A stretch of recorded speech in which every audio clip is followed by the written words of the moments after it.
Okay, so with respect to business succession and transition, can you talk about ways to reward and retain business employees? Yeah, absolutely. Well, kind of at the top of the list would be employee ownership. That's another whole conversation, right? And I think you're somehow affiliated or connected to the Minnesota Center for Employee Ownership, correct? Right. Yeah.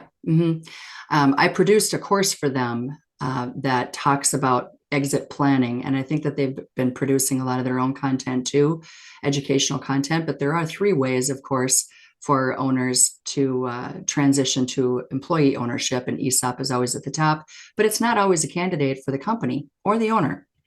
And I think just going in with eyes wide open and understanding what the options are before you start saying things to your employees is always a wise move. I have had clients in the past who've said something first and then trying to backpedal out of that when they realized they weren't a candidate was not easy to do. So think about what your options are, what makes sense for you as a business owner to reward and retain your employees. Obviously, we can't use non-compete agreements. They don't hold up anyway. Non-solicitation can for very high level people, such as like salespeople. We don't want salespeople to take away our best customers or clients when they leave. So you want to make sure that you've safeguarded that. But aside from those kinds of things to protect you, um, we want to make sure that the people who've helped us get to where we are actually rewarded in some way. And it doesn't necessarily mean that they have to have stock in the business. In fact, having a minority position in a business as a stock owner isn't always optimal for the owner, for the minority owner, right? There's so much to that, and then do you have a voice? Can you vote? You know, Alternatives to that would be phantom stock. A lot of companies opt for that, where you're actually rewarded just like you would be if you did own shares of stock, although you don't actually own the physical shares of stock. So that's one way to do it. It's not a fit for all companies, and so that would be a good question to talk with your attorney or your CPA about to start.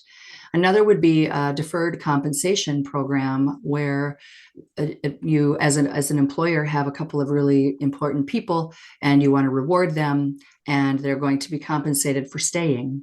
And that compensation is deferred. And there are a lot of different ways that that can be structured and calculated. And another would be, say, for instance, you do want to retain the employees in some minority fashion as a stockholder, but they don't have the money to buy in. And so you decide, okay, we're about 10 years out, or we're 7 or 8 years out. I'm going to start a savings account or a bonus account that's going to be applied towards the purchase of, a few shares of stock for them to have as owners in the business.